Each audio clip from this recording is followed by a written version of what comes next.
What's going on, YouTube? Saul right here. I don't do this for a living, so this video is gonna come out pretty shitty, but it's all right. I'm doing this video. I'm doing this effort to make this video because I didn't find one when I was trying to find some, I don't know, answers to my struggles on, on YouTube. So this is the 2.5 inch leveling kit for rough country. It's not the spacer kit; it's the actual shock kit. It's supposed to be better ride quality and all. All right, so this assembly was not too bad. Assembly was a little struggle. So the instructions are pretty clear, but they don't really specify. I guess there's a little tips I can help you out on. So let's get started. So excuse the lighting. It's a little dark now. I'm currently working on the other side now of the front suspension. So pretty much it's pretty easy. All you gotta do is remove your caliper. It has 2 bolts on the back. I didn't want to get ready from like taking the whole brake pads and everything. I just took the bracket with the caliper assembly is out. I put some support just so it doesn't put too much pressure on the brake line. I'm not a big fan of that. Anyways, pretty much remove the rotor. There's a little O-ring right here that holds it in. You're gonna remove your upper control arm bolt or bushing, I guess, nut. Mine came out pretty easily. As you can see, there's an Allen hole in the bottom. So I hit it with an impact, and I just freaking loosened it. Put the Allen wrench on the bottom, and then loosened it with the actual wrench. So they came out pretty easy. It's probably because the like 60,000 miles on this, so it's pretty easy to come off. And then I removed pretty much the bolt for the steering shaft or the tie rod end, whatever you want to call it. You also have to remove off the shock absorber, I guess base or bracket. You got to remove the sway bar. It's a pretty fat sway bar, but what does it tell you on the instructions? I actually had to loosen it. I don't know if you can see. I loosened it just a little bit just to get a little more play for reassembly, because I was really fighting the sway bar due to the fact that you're going 2.5 inches a little bit taller. I believe that the shock itself is longer, so that's where I struggled. So for right now, I'm going to continue disassembling this, but pretty much you also have to remove it's a 33 millimeter axle nut. You're obviously gonna need an impact, unless you got a helper and you press the brakes, and you can remove the hubcap off your rim and just get a big ass pry bar on it, or breaker bar. I just used an impact and sent it. It wasn't too bad. After you're done there, you loosen the bottom ball joint nut same way as the top, and you just lift this as a whole assembly instead of the side. Just remember, follow the instructions on your booklet that comes with the leveling kit. But there's your speed sensor bolt. It's a 10 millimeter. It goes on this side. Don't forget to remove that. Don't damage it. It's a plastic sensor, so be careful with that. Like pretty much like I said, I just lifted off the ball joint and then set it aside. Okay. I don't have a stand or anything, so you're gonna have to deal with me pausing and actually removing the components. Be very, very careful when you're removing the last ball joint nut down here. Either leave this to the end and leave the top one threaded, and then take this one off. Or if you're just gonna go for it like I did, just make sure you support the hub assembly as you're loosening it, because it will fall out. There it is. There's the axle. You also have to pull the axle out from the front differential. It's pretty easy. I didn't have no troubles. Like I said, maybe it's because it's a low mile vehicle. I have had a lot of trouble with like Honda Civics, but this is pretty straightforward. Let's get to it. Another thing I forgot to mention, I actually loosened both brackets for the sway bar on the front subframe. My bad. And I also loosened this, so I left that one loose still, just to have less tension on the sway bar on this side for reassembly. I didn't specify or tell you yet. We have to remove pretty much the skid plate and like the plastic cover to get access to down here. And then, if you can see in there, all you gotta do is just get between the axle shaft or the axle assembly and the actual housing for the output of the differential. You don't need a big pry bar, just a medium size, and just do a nice solid pry. It's a small pry bar. Let's see if we can get it out.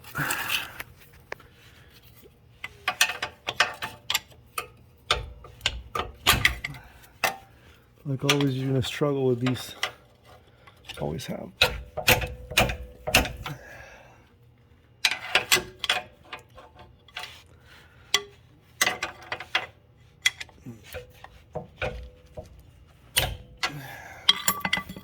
Alright, sorry I paused. So I just need 2 hands. So just put some pressure inside, like towards the inside at the same time you're prying, and it should come out with a few pulls. Thankfully, mine wasn't too much of a pain in the ass, but it's out now. You ask yourself why we had to remove that. It's because the design of this Grand Cherokee does not allow you to pull the axle. The strut assembly out without actually sliding the axle shaft back. It's just how it is. And just read your instructions on the rough country booklet I sent you. Look at all the warnings, just so you don't damage anything or you don't hurt yourself. And now that this is out, I'm gonna loosen this big bolt, the bottom bracket bolt for the actual assembly of the strut.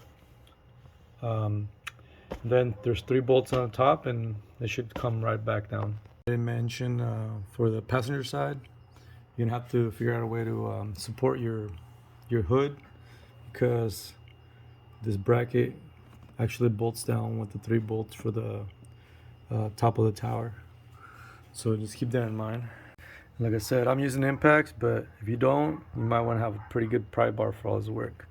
Now that the bolt's pretty much loose, or the nut on this side, you just gotta press down on the actual lower control arm and just pretty much push down and let go until, just pretty much shake it out so you can slide this bolt out.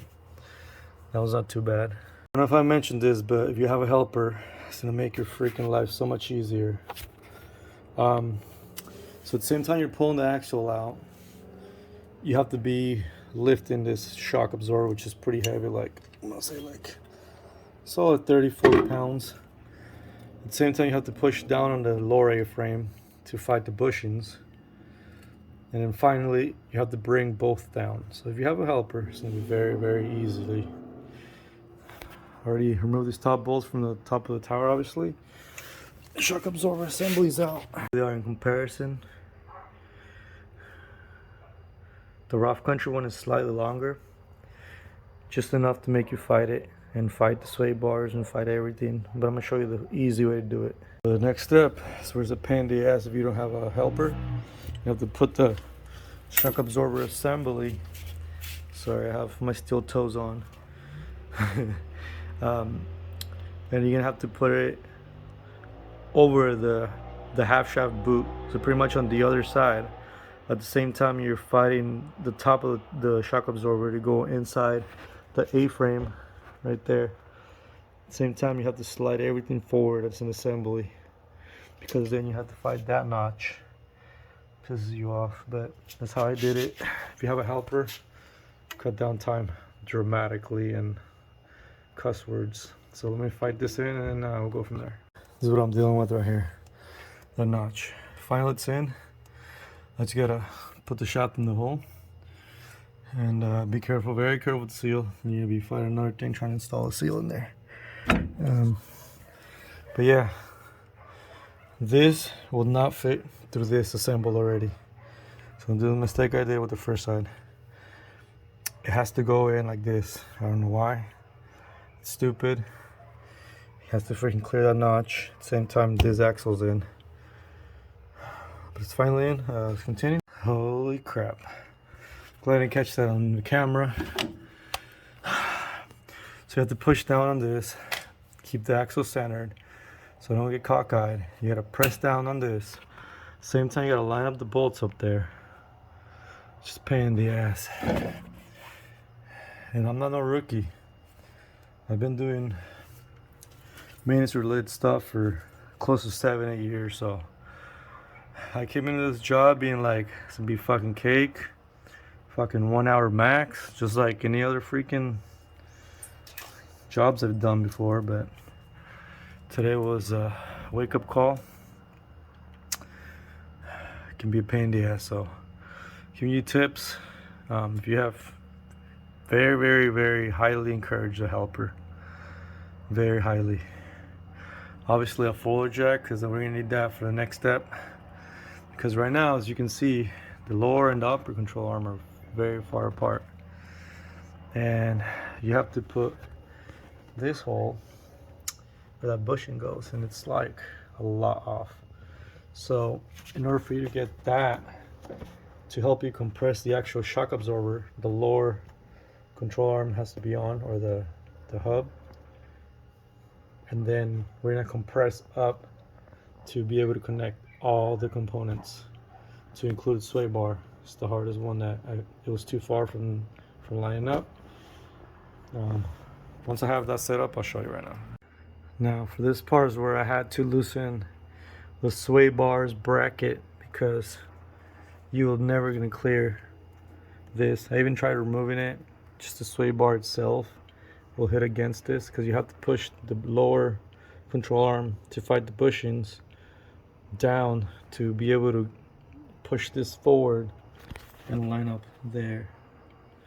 So for this step, I have the other side loose, and I just removed these two, and it should be pretty, it should come right off. There should be no tension, and then that will give you more space in here. As you can see, it's loose, and now we have enough space here to push the shock absorber in. This step is another pain in the ass because I'm by myself, so you're gonna have to push down on this, right, to fight the bushings and line that up. But now that you have the shaft in the way, it's hard to push down on this. But you're gonna say, oh, just put the shaft in last. Well, that's what I did last time. Once I had the bolt in there, this whole assembly will not fit through there, or at least that part. So that's why I had to take it all back apart and reset. But I'm letting you know, in order for you to put this bolt in right here, it has to be like this. I like to put it kind of in the hole just so it doesn't slide out and bang myself, but just gonna push it down, and it's eventually gonna line up. I usually pretty much stand it on here, or like kneel in here and push this down. At the same time I hold the bolt, slide it in. If you have a helper, you put all your weight on this, and the helper would actually put the bolt through. And then after that, we're gonna put the jack down there, and I'll let you see how it's gonna happen. Holy shit. Sorry if you guys are offended by my bad words.